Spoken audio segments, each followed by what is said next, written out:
தீட்சை என்றால் என்ன? அதாவது மாந்திரீகம் கத்துக்கிறவங்க தீட்சை கொடுங்க, தீட்சை கொடுங்க, தீட்சை கொடுங்க சாமி அப்படின்ட்டு சொல்றாங்க. அப்படி அந்த தீட்சை வாங்கினா நமக்குள்ள என்ன பரிமாற்றங்கள் நடக்கும்? நம்மளுக்கு என்ன நடக்கும்? அந்த தீட்சையினுடைய விசேஷம் என்ன? தீட்சையை வாங்கினா நம்ம எந்த வடிவத்தில் நம்ம செயல்படுவோம்? அப்படின்றக்கூடிய ஒரு அற்புதமான ஒரு தகவல் தான் அந்த தீட்சையினுடைய தகவல். இன்னைக்கு வந்து பல பேர் பல தீட்சை கொடுக்குறேன், தீட்சை கொடுக்குறேன் அப்படின்றக்கூடிய ஒரு விஷயத்த சொல்லிக்கின்னு இருக்கிறாங்க. ஆனால் தீட்சையினுடைய உண்மையான ஒரு விஷயத்த கொடுக்குறவங்க தெரிஞ்சுக்கிறாங்களா என்னன்றது எனக்கு தெரியல. அதை வாங்குறவங்களாச்சும் என்னன்றதும் எனக்கு ஒன்றும் தெரியல. அப்போ தீட்சை என்பது என்னதான்? தீட்சைனா என்ன? இது வரைக்கும் யாருமே சரியான தீட்சையும் கொடுக்கவும் இல்லை, சரியான தீட்சையை யாருமே எடுக்கவும் இல்லை. இதுதான் ஒரு உண்மையான விஷயம். என்ன இப்படி சொல்லிட்டீங்க? நாங்களாம் எத்தனை பெரிய ஒரு ஆன்மீகவாதிகிட்டலாம் தீட்சை வாங்கிக்கிறோம், எவ்வளோ பெரிய மகான்கிட்டலாம் நாங்கள் வந்து தீட்சை வாங்கிறோம், எவ்வளோ பெரிய மாந்திரிகவாதிகிட்டலாம் நாங்கள் வந்து தீட்சை வாங்கியிருக்கிறோம். நீங்கள் வந்து தீட்சைலாம் வந்து யாரும் வாங்கலை, யாரும் கொடுக்கலன்னு சொல்கிறீங்களே, இது எந்த விதத்தில் நியாயம் அப்படின்றத நீங்கள் கேட்குறீங்க. கட்டாயமாக நீங்கள் சொல்லக்கூடிய விஷயம் வாஸ்தவம் ஏற்றுக்கிறேன். நீங்கள் தீட்சை வாங்கியிருக்கிறீங்க, தீட்சை உங்களுக்கு நாங்கள் நிறைய பேர் உங்களுக்கு கொடுத்துருக்குறாங்க. ஆனால் அந்த தீட்சையை வாங்கி நீ எதை கண்ட? அந்த தீட்சை வாங்கி நீ எதை சாதிச்ச? தீட்சை என்றால் என்ன தெரியுமா? ஒரு குருநாதர் ஒரு சிஷியனுக்கு தீட்சை எப்படி கொடுப்பாருன்னு தெரியுமா? எந்த செயல் வடிவத்தில் அவனை கொடுப்பாருன்னு தெரியுமா? இப்போ உன் பிள்ளைக்கு உங்கள் வீட்டில் 2 பிள்ளை இருக்கிறாங்க. அந்த 2 பிள்ளைக்கும் நீ விருப்பப்பட்டு சொத்தை எப்படி நீ பாகம் பிரிப்ப? சொத்தை எப்படி நீ வந்து பங்கு பிரித்து கொடுப்ப? நான் சொல்கிறது புரியுதுங்களா? அப்போ அந்த சொத்தை நீ பிரிக்கும்போது 2 பிள்ளையும் ஒன்று தான் அப்படின்னு நினச்சி ஒரு சொத்தை நீ சரிபங்காக பிரித்து உன் பிள்ளைக்கு கொடுக்கும்போது அவன் எப்படி அனுபவிக்கிறான்? அப்போ நீ கொடுத்த நாள்லேருந்து அந்த சொத்து அவனுக்கு முறைப்படி சட்ட ரீதியாக கிரையம் பண்ணி கொடுக்கும்போது அவனுக்கு விற்கவோ இல்லைனா வந்து அடமானம் போடவோ இல்லைனா குத்தகை கொடுக்கவோ அவனுக்கு எல்லா அனுமதியுமே அவனுக்கு இருக்குது. அதில் விவசாயம் பண்ணலாம், அதில் வீடு கட்டலாம், கடை கட்டலாம். அவனுடைய தேவைக்கு அவன் என்ன வேணாலும் பண்ணிக்கலாம். ஏன்னா உன்னுடைய சொத்தை அவனுக்கு பிரித்து நீ மனசார அவனுக்கு கொடுத்துட்ட. 2வது அவனை போய் நீ ஏன் அப்படி பண்ணுற, ஏன் இப்படி பண்ணுற அப்படின்றக்கூடிய ஒரு விஷயத்த நீ போய் கேட்க முடியாது. அவனுக்கு புத்தி உள்ளவனாக இருந்தால், நல்ல அறிவு உள்ளவனாக இருந்தால் அவன் என்ன பண்ணுவான்னா நீ கொடுத்ததை 1க்கு 2ஆக மாற்றுவான். இல்லை ஊதாரித்தனமாக இருந்தால், இல்லை வெகுளித்தனமாக இருந்தால், இல்லை யாராச்சும் வந்து இறக்கமான உள்ளவனாக இருந்தால் அதை நீ கொடுத்த மாதிரியே அவன் ஒருத்தவனுக்கு கொடுத்துட்டு அழகு பார்த்துட்டு போயிடுவான். சரிங்களா? அப்போ இப்போ புரியுதுங்களா தீட்சை என்னன்றது? ஒரு தீட்சைன்றது வந்து ஒரு குருநாதர் தன்னுள் அடக்கி வச்ச இறைசக்தியை ஒரு சிஷியனுக்கு வந்து என்கிட்ட இவ்வளோ நாள் நான் அனுபவிச்சிருந்த விஷயங்கள் இனி உனக்கும். அப்போ ஒரு குரு என்றவர் அவருக்குள்ள சேமித்து வச்ச இந்த பிரபஞ்ச சக்தியோ இறைசக்தியோ தவசக்தியோ அவருடைய சக்தியை இன்னையிலிருந்து இந்த நாள் முதல் இந்த சக்தி அது வந்து கணபதியோடைய ஒரு சித்தார்களா, காளியம்மனுடைய ஒரு சித்தார்களா, அங்காள பரமேஸ்வரனுடைய ஒரு சித்தார்களா, அவர் எந்த ஆயுதத்தை உனக்கு தீட்சையாக கொடுத்து இன்னையிலிருந்து அங்காள பரமேஸ்வரனுடைய சித்தோ அனுகிரகமும் பரிபூர்ணமாக உனக்கு இருக்குன்னு இன்னைக்கு சொன்னால் அது இன்னையிலிருந்து அவருக்குள்ளே இருந்த அந்த சக்தியாகப்பட்டது உனக்குள்ளே வந்து அவருக்கு என்ன விஷயங்கள்லாம் நடந்ததோ, என்ன விஷயம்லாம் சாதிச்சாரோ அதே விஷயத்த நீயும் சாதிப்ப, நீயும் செய்வ. சரிங்களா? இதுதான் தீட்சை. இது எப்படி நடக்கும் அப்படின்னா மணிக்கணக்கில் இந்த பரிமாற்றங்கள் வந்து நிகழப்படும். ஒரு சில குறிப்பிட்ட நாட்கள்லேருந்து அந்த விஷயம் எல்லாமே உனக்குள்ள ஒரு வினாடி பொழுதில் வந்துடும். இங்கே இருக்கக்கூடிய ஒரு மின்சாரத்தினுடைய ஒரு அதிர்வுன்றது உனக்கு உடனே வந்துடும். அதன் பிறகு அந்த சக்தியை நீ எப்படி பயன்படுத்துகிற அப்படின்றக்கூடிய ஒரு விஷயந்தான் நீ தெரிஞ்சுக்கணும். இப்போ ஒருத்தவன் உடம்பு முடியாத வரான். ஒரு பேய் பிடிச்சவனோ, ஒரு ஏவல் பிடிச்சவனோ வரான். அவனுக்கு வந்து பேய் பிடிச்சிருக்குதா? இல்ல வந்து ஏவல் இருக்குதா? அப்படின்றக்கூடிய ஒரு விஷயத்த நீ நினைக்கும்போது, அந்த விஷயம் அவனுக்குள்ள இருக்கிற விஷயம் உனக்கு தெரிய ஆரம்பிச்சுரும். உனக்கு தெரிய ஆரம்பிச்சுரும். அப்ப நீ கூட்டு அவனுக்கு ஒரு திண்ணூற போடும்போது, அந்த ஏவலாகப்பட்டது வினாடி பொழுதுல ஓடிடும். அப்ப இந்த தீட்சைன்றது ஒரு குருநாதருக்கு எதுக்கு வந்து ஒரு சிஷ்யனுக்கு குடுக்குறாருன்னா, இத்தனை ஆண்டு காலம் ஒரு விசுவாசியா நீ எனக்கு இருந்த. அனைத்து உபசரணையும் நீ எனக்கு குடுத்த. அதுக்கு உண்டான ஒரு தன்மானத்துக்கு உண்டான ஒரு பரிசையும், இத்தனை ஆண்டு காலமா உன்னுடைய நன்னிடத்தையும், உன்னுடைய ஒழுக்கத்தையும் கருதி, நீ இந்த கலையை நீ காப்பாத்து பண்ணுவ. நீ சத்தியத்தை கடைபிடிப்ப. மக்களை நல்வழிப்படுத்துவன்றதுனால தான் உனக்கு ஒரு மிகப்பெரிய ஒரு ஆயுதம்னக்கூடிய ஒரு தீட்சை அப்படின்றக்கூடிய ஒரு சக்தியை உனக்குள்ள செலுத்துறாரு. அப்படி செலுத்திட்டா நீ உக்காந்து 48 நாள் பூஜை பண்ண வேணாம், மந்திரம் சொல்ல வேணாம், ஏக வளர்த்த வேணாம், எதுவுமே பண்ண வேணாம். எல்லாத்தையும் ஒரு குருநாதர் செஞ்சு முடிச்சு, ஒரு அழகா ஒரு லட்டு எடுத்தாந்து உன் கையில் இதை சாப்பிட வாயில் கொடுப்பார். இதை சாப்பிடேன், இதை சாப்பிட்டு பாரேன், இது எவ்வளோ ருசியாக இருக்குதோ நீ பாரு அப்படின்றத ஒரு குருநாதர் தீட்சைன்றக்கூடிய ஒரு வடிவத்தில் உங்களுக்கு கொடுப்பாரு. சரிங்களா? இதுதான் தீட்சை. இதுதான் தீட்சை. நீ உக்காந்துக்கிட்டு இதை செய்யி, அதை செய்யி, இதை பண்ணு, அதை பண்ணுன்றக்கூடிய ஒரு விஷயத்த குருநாதர் உனக்கு சொல்ல மாட்டார். தக்க சமயத்தில் இது உனக்கு பயன்படும், இது உனக்கு வேலை செய்யும் அப்படின்றக்கூடிய ஒரு விஷயத்த கொடுப்பாரு. நாளடைவில் குருநாதர் உனக்கு என்ன கொடுத்தாரு, ஏது கொடுத்தாருன்னு நீ அனுபவத்தில் தெரிஞ்சுக்கலாம். இல்லை குருநாதர் கூட இத்தனை ஆண்டு காலமாக நீ இருந்திருப்ப. இந்தந்த விஷயங்கள்லாம் நம்ம குருநாதர் செஞ்சார் அப்படின்றக்கூடிய ஒரு அனுபவத்தை வச்சு நீ அந்த விஷயங்களை செய்யும்போது உனக்குள்ள குருநாதர் கொடுத்த அந்த அங்காள பரமேஸ்வரின்றக்கூடிய ஒரு சக்தியாகப்பட்ட அந்த ஒளி நீ நினைக்கக்கூடிய அனைத்து விஷயங்களும் நல்லது கெட்டது அனைத்து விஷயங்களுமே அது ஒரு செயலாக நின்று உன்னுடைய வடிவத்திலிருந்து அது செஞ்சு முடிக்கும். இதுதான் உண்மையிலேயே ஒரு குரு ஒரு சீடனுக்கு குடிக்கக்கூடிய தீட்சை.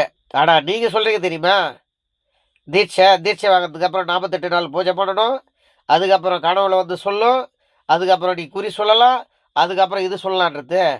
அது தீட்சை இல்லை, அது உபதேசம். ஒரு மந்திரத்தை வாங்கிட்ட நான் கொடுத்து, இந்த மந்திரத்தை நீ இப்படிலாம் பூஜை பண்ணணும், நீ இப்படிலாம் வந்து இதை பிரயோகம் பண்ணணும் அப்படின்றக்கூடியது உபதேசம் தான். இது வரலாம் எல்லாமே கொடுத்துட்டு இருக்கிறாங்களே தவிர தீட்சைன்றக்கூடிய ஒரு விஷயத்த யாரும் கொடுக்கல. இதை மாந்திரிக கற்றுக்கிறவங்களா இருந்தாலும் இல்லை தாந்திரிக கற்றுக்களாக இருந்தாலும் இது அவசியமாக இதை நீங்கள் தெரிஞ்சுக்கங்க. சரிங்களா? நீங்கள் அனாவசியமாக எல்லாருக்கிட்டையும் போயிட்டு ஒரு தீட்சை வாங்கிட்டேன்னு உன்னையே நீ ஏமாற்றிக்கிட்டு இருக்காத.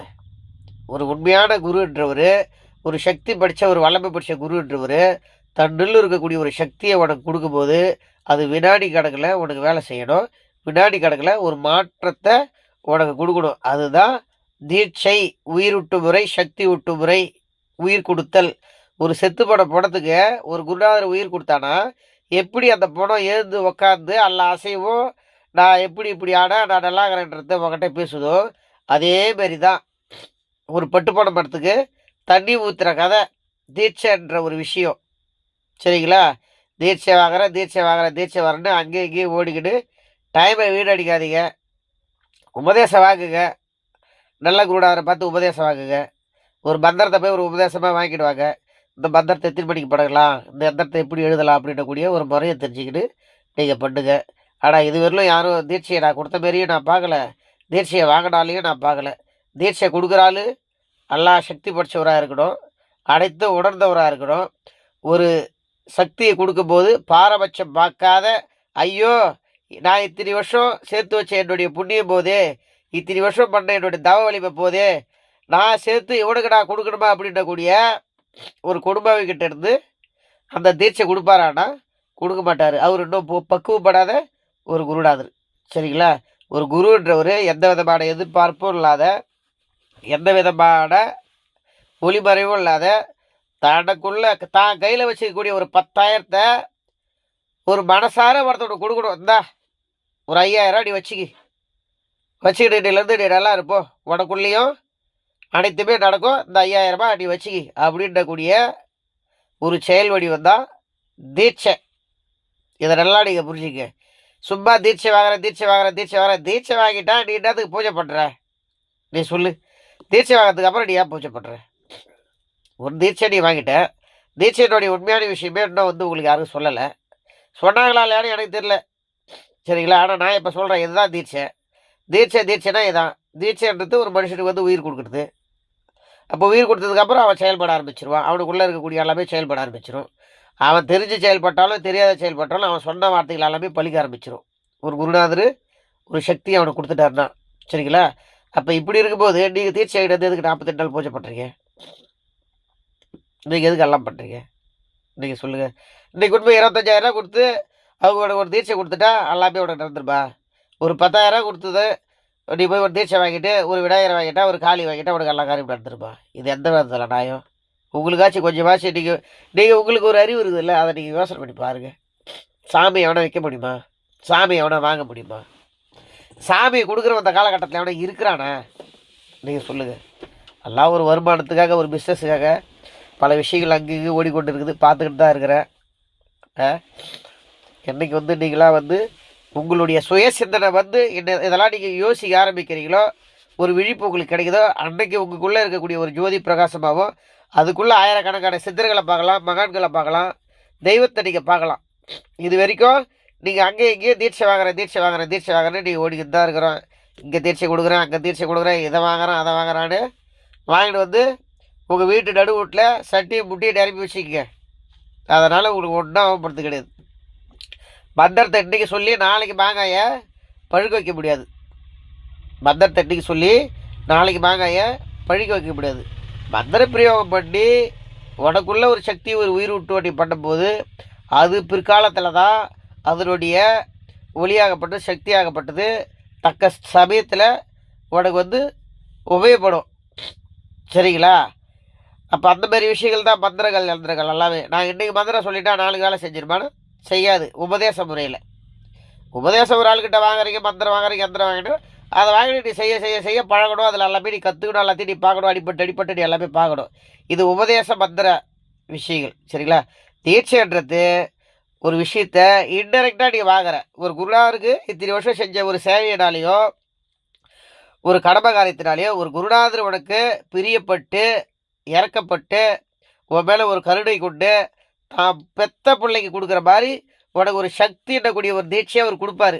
அந்த தீட்சையை நீ வாங்கினதுக்கு அப்புறம் உனக்குள்ள எல்லா விஷயமும் நடக்கும். ஒரு குருநாதர் எந்த செயல் வடிவத்தில் இருக்கிறாரோ ஒரு குருநாதர்கிட்ட வாங்கின அதே சீடனும் அதே செயல் வடிவத்தில் தான் செயல்படுவார். அந்த மாதிரி தான் இருப்பார். அவருக்குள்ளே என்ன சக்தி இருக்குதோ அதே சக்தி தன்னுடைய சீடனுக்கும் அந்த தீட்சை வாங்கின சீடனுக்கும் இருக்குங்க. இதுதான் உண்மை சத்தியம்.